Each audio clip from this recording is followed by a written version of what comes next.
Mes sœurs, mes frères, bienvenue en cette méditation sur les textes de ce vendredi 21 juillet 2023, en cette 15e semaine du temps ordinaire. Jésus-Christ nous libère du péché et de la mort. Nous avons vu hier comment Dieu devient ce qu'il est avec son peuple. Dieu est un Dieu de devenir, qui marche à côté de chacun d'entre nous. La pédagogie divine s'est adaptée aux circonstances de l'histoire du peuple d'Israël. Il y a ainsi un lien très fort entre la libération d'Israël de l'esclavage en Égypte, dans le texte de l'Exode de ce jour, et la libération du péché et de la mort par le sacrifice de Jésus-Christ. Dieu est un Dieu qui libère.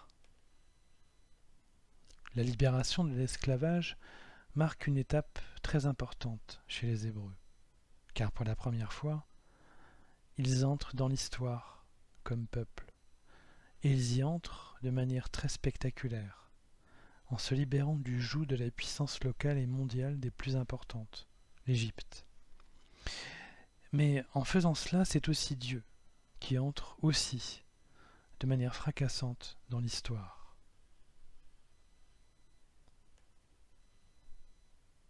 Dieu va user de cet événement fondateur pour Israël pour donner la perspective d'un autre événement fondateur qui ancrera encore plus notre Dieu dans l'histoire par le sacrifice de Jésus-Christ.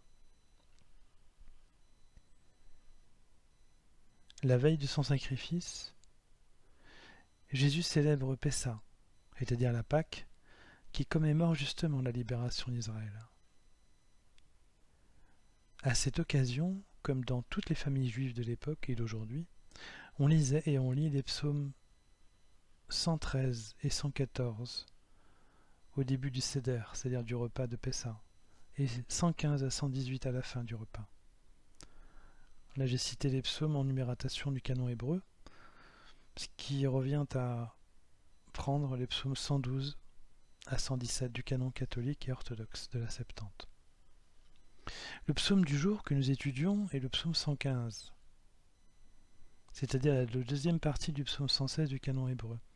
Il a donc été chanté par Jésus dans la chambre haute le soir de la Pâque à la fin du repas, et donc à la veille de son sacrifice. Ce psaume 115 est un psaume de consolation qui parle des faits douloureux vécus et à vivre par Jésus. La première strophe, qui n'est pas citée par les lectures de ce jour, a dû insuffler d'abord une coloration très sombre à l'âme de Jésus dans la chambre haute, lorsqu'il est dit « Je crois et je parlerai, moi qui ai beaucoup souffert, moi qui ai dit dans mon trouble, l'homme n'est que mensonge. » Puis dans la troisième strophe, Jésus a dû certainement penser à sa mort prochaine. Lorsque dit le psalmiste, « Il en coûte au Seigneur de voir mourir les siens. »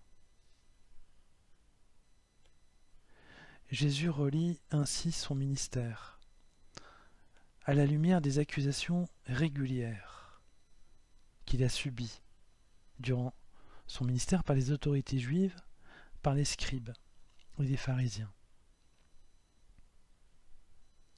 D'ailleurs, un des événements vécus a été l'accusation faite par les pharisiens à Jésus et aux disciples, dans l'évangile du jour, de ne pas respecter le sabbat. Il pense aussi à ce qui aura lieu dans la nuit et le lendemain, à son procès. Mais en même temps, ce psaume 115 aussi a pu remettre tous ces faits dans la perspective de la bonté de Dieu, le Père, du salut qu'il souhaite pour tous et de sa constante présence auprès de chacun d'entre nous, et d'autant plus présent auprès de son Fils qu'il en est consubstantiel, comme le dit le Concile de Nicée. Ce chant a considérablement consolé Jésus, lorsqu'il est dit comment rendrai-je au Seigneur tout le bien qu'il m'a fait? J'élèverai la coupe du salut, j'invoquerai le nom du Seigneur. Je t'offrirai le sacrifice d'action de grâce, j'invoquerai le nom du Seigneur. Je tiendrai mes promesses au Seigneur, oui, devant tout son peuple. Après un moment d'effroi qu'il reproduira au jardin de Gethsémani, Jésus accepte son sacrifice, tout comme au jardin il dira au Père que sa volonté soit faite. Jésus a ici, ce soir-là, les images mentales de ce qui va se produire et qui se prépare déjà à la suite des événements à la fois tragiques et porteurs de salut.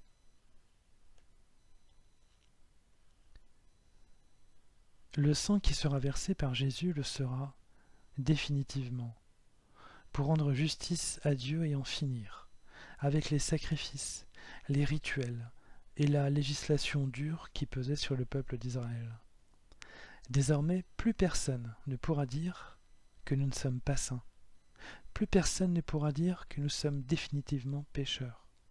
Plus personne ne pourra regarder Dieu comme un Dieu sévère et hautain, enfermé dans sa sainteté. C'est tout le sens du passage d'évangile du jour lorsque Jésus dit aux pharisiens qui l'accusent de ne pas respecter le sabbat parce que ses disciples ont arraché des épis de blé pour les manger. Il dit « Je veux la miséricorde, non le sacrifice.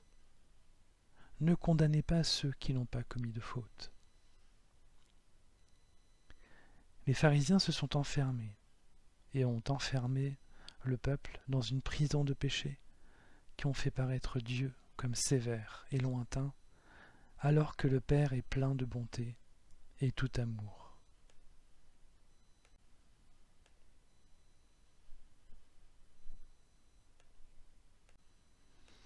Jésus redonne ainsi tout son sens à Pessa et à la libération du peuple d'Israël.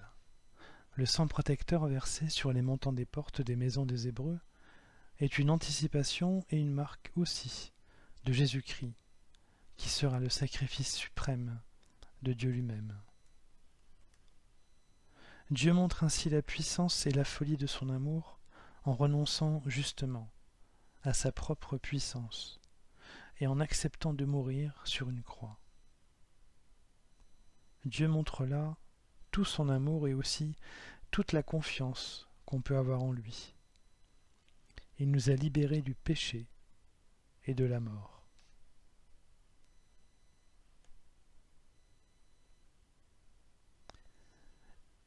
Mes sœurs, mes frères, nous qui ployons sous les difficultés de la vie,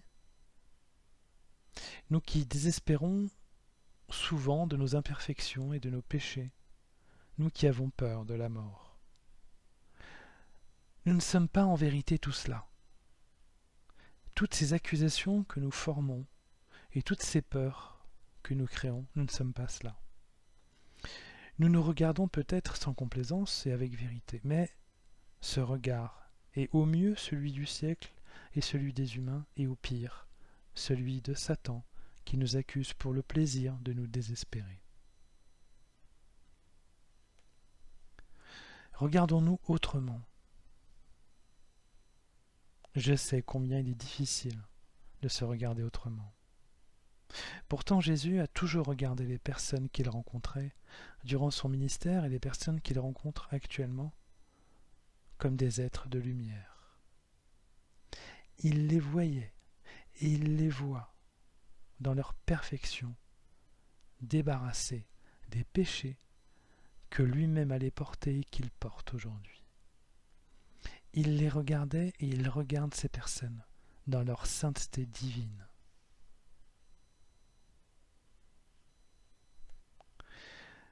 Alors mes sœurs, mes frères, il est enfin l'heure de se regarder comme pur et saint pour aller de l'avant. Non pas qu'il faille se complaire en toute liberté dans le péché sans réfléchir, mais nous avons maintenant, et je dis bien maintenant, la puissance de nous libérer de nos chaînes par la puissance et l'amour de notre Seigneur Jésus-Christ. Dieu nous a tellement aimés qu'il est mort pour nous à la croix. Nous sommes aimés à la folie par un Dieu qui s'est préparé et qui a accepté la folie de la croix. Et je dis que c'est une folie, car comment comprendre que l'infini et la perfection aient pu être cloués à la croix? Ayons seulement confiance en Dieu, qui nous accompagne depuis le début. Ouvrons nos cœurs et faisons toute la place à Jésus-Christ, notre Seigneur et notre Sauveur. Il nous libère du passé et des péchés passés, et nous protège des péchés présents si nous les regardons avec Jésus-Christ.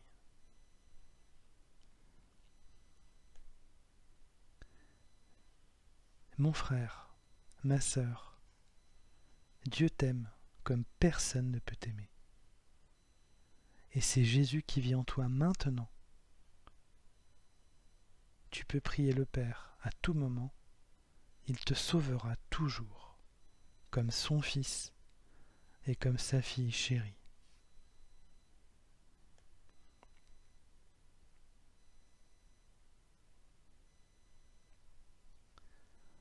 Après cet instant de méditation sur la libération du péché de la mort que nous donne Jésus-Christ, mes sœurs, mes frères, je nous invite à la prière.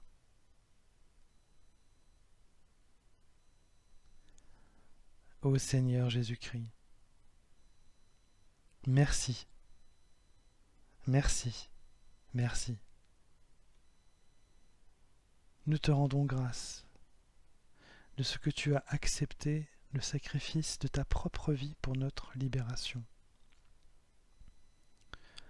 Ô toi qui es le Dieu d'amour vivant et présent, aide-nous à quitter nos esclavages et nos turpitudes pour un chemin de bonheur et plein de vie. Par toi nous sommes saints, nous sommes comme le Père et vivrons éternellement.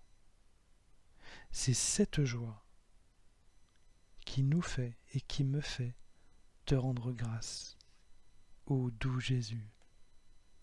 Amen.